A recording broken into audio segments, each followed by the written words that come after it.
you're working in the US, 2026 is the year AI decides who stays employed and who doesn't. Hey everyone, welcome back. If you're new here, I break down the economic shifts that actually matter to your wallet and your career. And today, we need to talk about something that's already happening in boardrooms across America, while most workers have no idea is coming. Because here, what nobody is saying out loud, 2026, isn't the year artificial intelligence becomes powerful enough to replace workers. It's the year companies finally realize they don't need to hire those workers back in the first place. And if you think your job is safe because you're educated, experienced, or essential, you're exactly who this video is for. Let's get into it. So first, let's clear something up. Isn't new. You know that? I know that. ChatGPT launched at the end of 2022. We've had 3 years of headlines about AI disruption, AI agents, AI this, AI that. But here's the thing most people miss. There is a massive difference between companies experimenting with AI and companies executing with AI. 2023, that was curiosity. Companies were asking, what can this thing do? 2024, that was pilot programs. Small teams testing AI tools, proof of concepts, internal demos. 2025, that was infrastructure. Companies building the systems, training their AI, integrating it into workflows. But 2026 is execution. This is the year those experiments stop being experiments. This is when the CFO walks into the boardroom and says, we just increased output by 40% with 60% of the staff. Why are we hiring? And here's the kicker. The technology didn't suddenly get better in 2026. What changed is that companies now have the data, the infrastructure, and the confidence to make permanent decisions based on IS capabilities. Let me give you a real-world example without naming names. A major tech company in 2024 used AI to help their customer service team. The AI answered basic questions. The humans handled the complex stuff. Productivity went up 30%. By late 2025, that same company quietly stopped backfilling customer service positions when people left. It wasn't just helping anymore. It was replacing the need for new hires. Now multiply that across every industry: finance, marketing, operations, HR, legal, engineering. The tools matured. The agents got smarter. The automation actually works now. And here's the scariest part. Most workers still think this is a future problem. They think displacement is something that happens in 2030, 2035, maybe later. No, 2025 was testing. 2026 is execution. The decisions being made right now in January 2026 are setting the employment landscape for the next decade. And if you're not paying attention, you're already behind. Now you might be thinking, okay, AI automation is real. But this is happening everywhere, right? Why focus on US workers? Great question. And the answer is going to make you uncomfortable. US workers are the most expensive workers in the developed world to replace, and that makes them the most valuable to replace. Let me break this down. The average American white-collar worker costs a company between $60,000 and $120,000 a year when you include salary, benefits, payroll taxes, office space, equipment, and training. And an AI agent? Even the most sophisticated enterprise AI system costs a fraction of that per year. We're talking maybe $10,000 to $30,000 annually for software licenses. Compute power and maintenance. Do the math. If a company can replace even half of a worker's tasks with AI, they're looking at 40, 50, 60% cost savings per position. Now, are workers in other countries cheaper? Yes, but here's where it gets even worse for American workers. American companies face shareholder pressure unlike anywhere else in the world. Quarterly earnings, stock buybacks, maximizing profit margins. If you're a publicly traded US company and your competitor just cut their workforce by 20% while increasing productivity, what do you think your shareholders are going to demand from you? They're not going to care about your commitment to employment. They care about earnings per share. And here's the twist that makes this even more dangerous. Remote work. The pandemic normalized remote work. And while that felt like freedom for workers, it was actually a gift to corporations. Why? Because it proved that location doesn't matter. If your job can be done from your living room in Ohio, it can be done by an AI agent running on a server in Virginia. Remote work broke the geographical tie between workers and their jobs.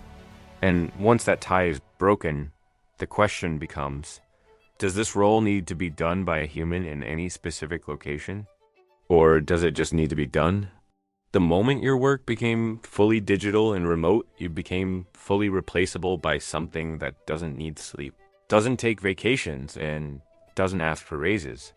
Now, let's talk about what companies actually care about in 2026. Margins, not jobs, not employment, margins. Every executive in America right now is being measured on one thing. Can you do more with less? And AI is the ultimate more with less tool. So when you combine high US wages with shareholder pressure, with remote work infrastructure, with margin obsession, you create the perfect storm. US workers aren't just competing with workers in other countries anymore. Here's where most AI displacement conversations go wrong. They show you a list. 10 jobs I will take. 5 careers that are doomed. But that's not how this works. AI job displacement in 2026 isn't about specific job titles disappearing overnight. It's about entire categories of work becoming redundant. And the most dangerous jobs aren't the ones you think. Let me explain. Category 1, entry level, white collar roles. If your job description includes the words entry level and involves any form of data processing, analysis, research, or coordination, you're in the blast radius. We're talking about junior analysts who compile reports, research associates who gather information, coordinators who schedule and organize, associates who draft initial documents. These roles used to be stepping stones. You'd spend a year or two learning the rope, then move up. But companies are realizing something. AI doesn't need stepping stones. It doesn't need to learn the ropes. So what happens? The bottom rungs of the career ladder just disappear. And without those entry points, how does the next generation even get started? They don't. Category 2, middle management coordination jobs. Now this one surprises people. Middle management? Aren't those the safe jobs? No, they're some of the most vulnerable. Because here's what middle managers actually do. They gather information from one group, synthesize it, make decisions based on rules and experience, then communicate those decisions to another group. Guess what AI agents are exceptionally good at? Gathering information, synthesizing it, applying rules, communicating outputs. If your job is to make sure Team A talks to Team B, to ensure projects stay on schedule, to allocate resources based on predefined criteria. And I can do that. Not eventually. Now. And it can do it 24/7 without meetings, without politics, without needing approval for vacation time. The most dangerous jobs in 2026 are the ones that look stable today. Category 3, routine, creative, and analytical work. People think creative jobs are safe. I can't be creative. They say it wrong. I can't be originally creative the way humans can. But most professional creative work isn't about being original. It's about executing a formula well. Writing product descriptions that convert. Creating social media posts that match brand voice. Designing layouts that follow style guides. Analyzing data and presenting insights. If your creative work follows templates, style guides, or established patterns, AI can replicate it at scale. One human marketing copywriter might produce 10 solid pieces a week, and I can produce 500. Same with analysis. If you're a financial analyst running standard models, creating recurring reports, pulling insights from data sets, I doesn't need to be smarter than you. It just needs to be faster and cheaper. And it is. Category 4, support, operations, and back office roles. This is the quiet one. The one that's already happening and nobody's talking about it. Support roles, operations, coordinators, back office functions, customer service. AI chatbots are handling 70, 80, sometimes 90% of inquiries now. HR coordination, AI tools are screening resumes, scheduling interviews, onboarding new hires. IT support. AI systems are diagnosing and fixing common problems faster than human tickets get assigned. These jobs don't disappear dramatically. They disappear through attrition. Someone leaves. The company doesn't post the role. The team figures it out with the AI tools. 6 months later, everyone forgets the position existed. So here's what all these categories have in common. They're jobs that involve processing information, following established procedures, and producing predictable outputs. They're jobs where being good enough is actually good enough. And AI is really good at good enough. But here's what you need to understand about how this actually plays out. If you're waiting for some big announcement, some headline that says, AI takes 10 million jobs, you're going to miss it, because that's not how this happens. AI job displacement in 2026 is silent. It's gradual. It's invisible to almost everyone except the people living through it. Let me show you what I mean. The first sign, hiring freezes. It starts with a hiring freeze, not permanent, just temporary. We're optimizing our workflows. We're evaluating our needs. We want to be strategic about growth, but the freeze never lifts. Or it lifts for some roles, the ones I can't do yet, but not for others. 3 months becomes 6 months becomes indefinite.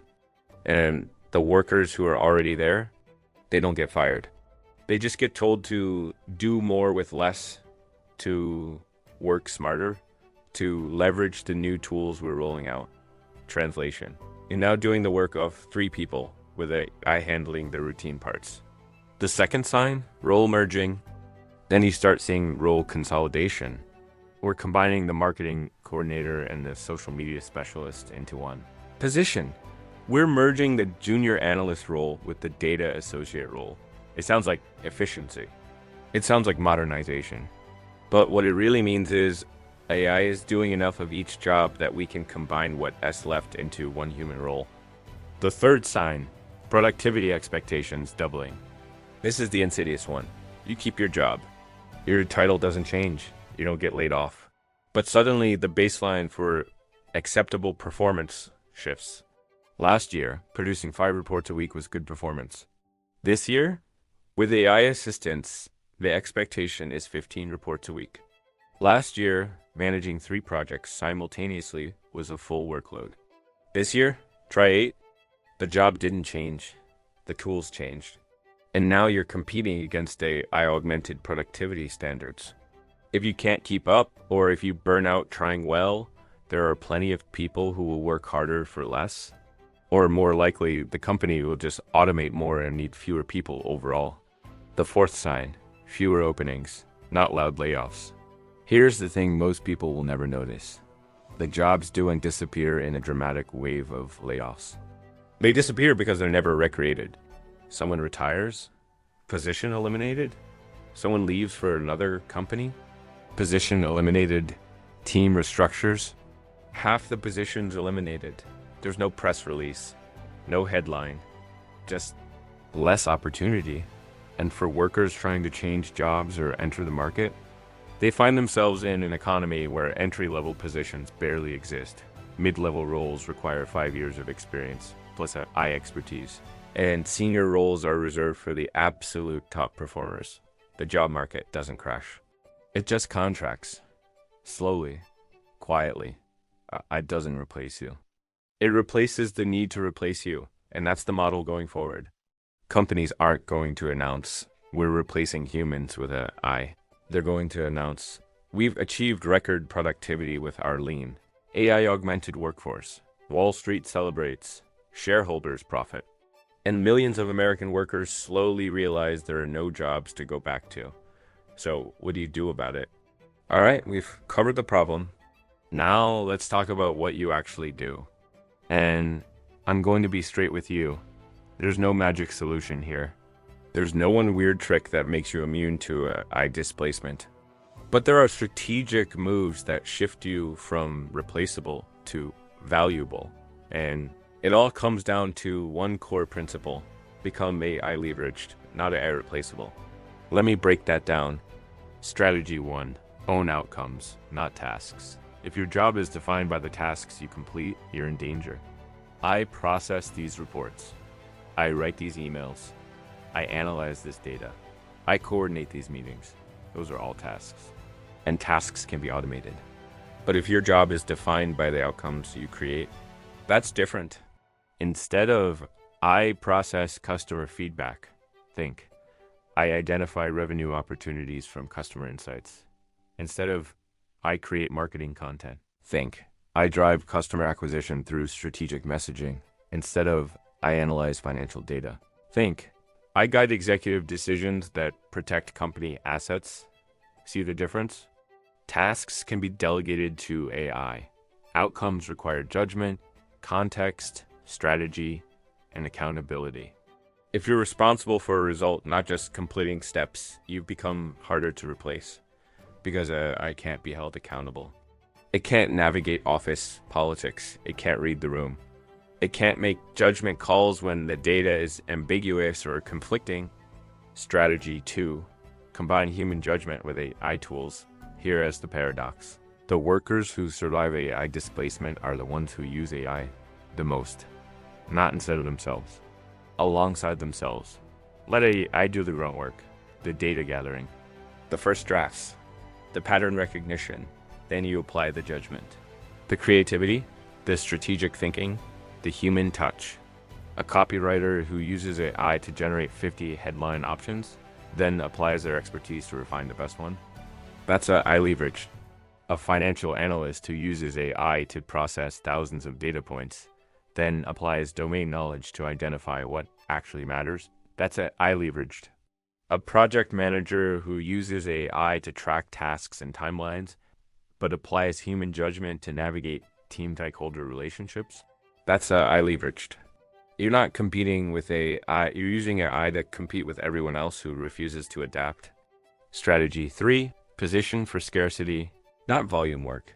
If your value proposition is, I can do a lot of work quickly, I beats you. But if your value proposition is, I can solve problems very few people can solve, you're in a different market entirely. This means deep expertise in narrow domains, skills that require years of context and experience, ability to handle edge cases and exceptions, and relationships and trust that can't be automated. Generalists who do a little bit of everything. Replaceable, specialists who can do one thing exceptionally well, especially things that are high stakes or require significant judgment. Much harder to replace. And here's the key, scarcity creates pricing power. If there are 10,000 people who can do your job, your salary gets computed down or eliminated entirely by AI. If there are 50 people who can do your job, you set the terms. Strategy 4. Build skills I can't replicate yet. What can I not do well in 2026? Navigate complex interpersonal dynamics. Build trust and long-term relationships. Make ethical decisions in gray areas. Understand unspoken cultural context. Provide genuine empathy and emotional intelligence. Think creatively across disciplines. Lead and inspire teams through change. If your job requires any of these things at its core, not just as a bonus, you have more runway. Not infinite runway, but more. So invest in intelligence and relationship management. Strategic and systems level thinking. Cross-functional expertise that connects dots I can't see, leadership and influence skills, and domain expertise that takes years to develop. These won't make you immune to automation, but they make you expensive to replace. Final reality check. Here's what I won't tell you. Don't worry, you'll be fine. Because I don't know if you'll be fine. What I will tell you is this. The next few years are going to separate workers into two groups. Those who saw this coming and adapted. And those who insisted their job was safe until it wasn't. The survivors won't be the ones who worked harder. They'll be the ones who worked differently. Who understood that in 2026, effort doesn't protect you. Leverage will. So here's where we are. 2026 isn't the year AI becomes powerful enough to displace workers. It's the year companies act on what they've already learned. The automation is already here. The infrastructure is built. The business case is proven. And here's the thing nobody wants to say out loud. There won't be mass layoffs at first. No announcements. just fewer jobs, lower pay, and no way back. If this video made you uncomfortable, good. Discomfort is what drives action. If you found this valuable, leave a comment below telling me what industry you work in and whether you're seeing these patterns already. I read every single one. Hit subscribe if you want more content that actually prepares you for what's coming, not what's comfortable to hear. And share this with someone who needs to hear it. Because the people who adjust early are the ones who survive. Thanks for watching. I'll see you in the next one.